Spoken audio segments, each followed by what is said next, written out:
గురువుగారు కార్తీక మాసంలో చతుర్దశి ప్రాముఖ్యత ఏంటండి? చతుర్దశి అనగానే మాస శివరాత్రి. హ్మ్. 11 మాస శివరాత్రులు వెళితే 12ది మహాశివరాత్రి వస్తుంది. హ్మ్. మహాశివరాత్రికి సమానమైనటువంటి పర్వదినం ఏదైనా ఉన్నది అంటే అది కార్తీక మాసంలో వచ్చేటువంటి మాస శివరాత్రి అమావాస్యకి ముందు రోజు. చాలా ఉత్కృష్టమైనటువంటిది, విశేషమైనటువంటిది. అయితే మీరు ఈ మాస శివరాత్రి రోజు నాడు ఏమి చెయ్యాలి? మహాలింగార్చన అత్యంత శ్రేయోదాయకం. మహాలింగార్చన అంటే 366 శివలింగాలకు ఏకకాలంలో అర్చన చేయటము అనేటువంటిది అత్యంత యోగదాయకమైన విషయం. ఆ ఒక్క 366 శివలింగాలలో 8 శివలింగాలు గణపతిని పోలి ఉంటాయి. 24 శివలింగాలు బ్రహ్మ విష్ణు మహేశ్వరుని పోలి ఉంటాయి.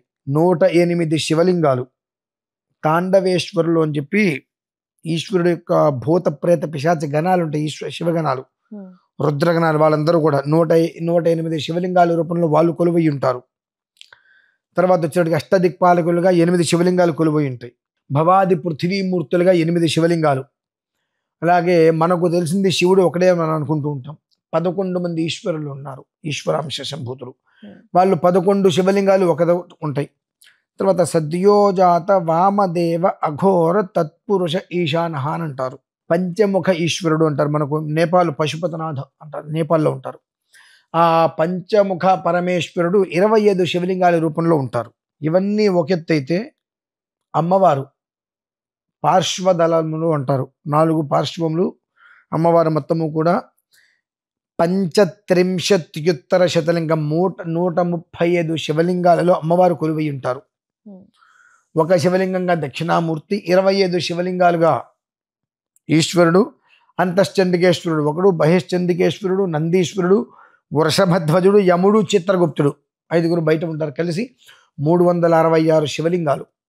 ఈ 366 శివలింగాలకు ప్రతి మాస శివరాత్రి ఖచ్చితంగా చేసి తీరవలసిందే. ఏ కారణం చేతనైనా ప్రతి నెల మాస శివరాత్రికి మాకు కుదరలేదు అని అంటే కార్తీక మాసంలో వచ్చేటువంటిది మాస శివరాత్రి. ఆ మాస శివరాత్రి రోజు నాడు మహాశివరాత్రికి ఈక్వెల్ సమానమైనటువంటి పర్వదినం మాస శివరాత్రి కనుక ఆ రోజు నాడైనా ఆ 366 శివలింగాలకి అక్కడ నిలబడి చక్కగా జాజికాయి, జాపత్రి, కస్తూరి, అగరు, జవ్వాది, గోరోజనం, లవంగాలు, ఇలాచి, ఇలా ఆ సుగంధ పరిమళ ద్రవ్యాలన్నీ కూడా మిక్సీ పట్టుకొని ఆ పౌడర్ని ఒక వస్త్రంలో వేసి ఆ వస్త్రాన్ని నీటిలో ఉంచుకొని ఆ నీటితో ఈశ్వరుడి కనుక అభిషేకం చేసినట్లయితే అష్టసిద్ధులు, అష్ట ఐశ్వర్యములు అంటూ ఉంటారు మన వాళ్ళు. ఆ ఐశ్వర్యములు 8 ఏవైతే చెప్పబడి ఉన్నాయో అవన్నీ కూడా మన ఇంట్లో స్థిరమై ఉంటాయండి. కాకపోతే మనం ఏదో అక్కడికి వెళ్ళి ఇక్కడికి వెళ్ళి అది చేయాలి ఇది చేయాలని ఆరాటంలో ఉంటాం మినహాయిస్తే అద్భుతమైనది ఏమిటి, ఏది చేస్తే మనం నిలబడతామనేటువంటి విషయాన్ని మనకు గుర్తుండదు. ఆ విధానాన్ని కనుక మనం నిర్వర్తించినట్లయితే ప్రతి మనిషి యొక్క జీవితము కూడా మేఘాలు మొత్తం ఆకాశాన్ని కమ్మేస్తాయి, చీకటైపోతుంది. అటువంటి మేఘాలన్నీ కూడా మబ్బులు పక్కకి వెళ్ళిపోతే మళ్ళీ ప్రశాంతమైన వెలుతురు వస్తుంది. అంటే మిట్ట మధ్యాహ్నం 12 గంటలకి కూడా ఆకాశం మొత్తం కూడా మేఘావృతం మీద చీకటిగా కనిపిస్తుంది మనకు. అవి మొత్తం తెరలు తొలగిపోతే మళ్ళీ వెలుతురు వస్తుంది. ఆ రకంగా వెలుతురు మన జీవితంలో రావాలి అంటే మనం చేసేటువంటిది ఏ సమయంలో ఏది చెయ్యాలి, ఏదో ఒక సమయంలో ఏదో ఒకటి చేస్తామంటే అవ్వదు. నిర్దిష్టంగా ఈ సమయంలో ఇదే చెయ్యాలి. చిన్నప్పుడు ఒక 6వ ఏట నుంచి అతనికి 24వ ఏడు వచ్చేంత వరకు చదువుకోవాలి, చదువుకుంటే తర్వాత మంచి జీవితం ఎలా అయితే వస్తుందనేటువంటిది ఉంటుందో అలానే ఏ తిథి ఏ యోగం కలిసి వచ్చినప్పుడు ఏ విధానాన్ని ఆచరిస్తే దాని యొక్క పూర్తి ప్రభావాన్ని ఫలితాన్ని తీసుకోగలుగుతారనేటువంటిది చెప్పబడి ప్రత్యేకంగా ఉంటుంది. కనుక ఈ మాస శివరాత్రి రోజు నాడు కార్తీక మాసంలో ఉండేటువంటి మాస శివరాత్రి చాలా విశేషమైంది. మహాశివరాత్రికి పర్వదినానికి ఈక్వెల్. అందులో కూడా లింగోద్భవ సమయంలో అర్ధరాత్రి 12 గంటలకు ఒక విశేషమైన ఫలితం రావాలి. కొన్ని తెరలు తొలగిపోతేనే ప్రశాంతంగా ఉంటుంది. అటువంటిది మనకు కావాలి అంటే పచ్చిపాలు తీసుకొని బాగా దాన్ని కవంతో చిలకరిస్తగా అది ఒక మేగడలాగా వచ్చేస్తుంది. దాంతో ఈశ్వరుడికి అర్చన చేయాలి.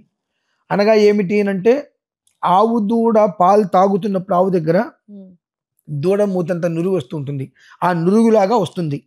ఆ నురుగుతో ఈశ్వరుడికి అర్చన చేస్తే చాలా ఆనందపడతాడు.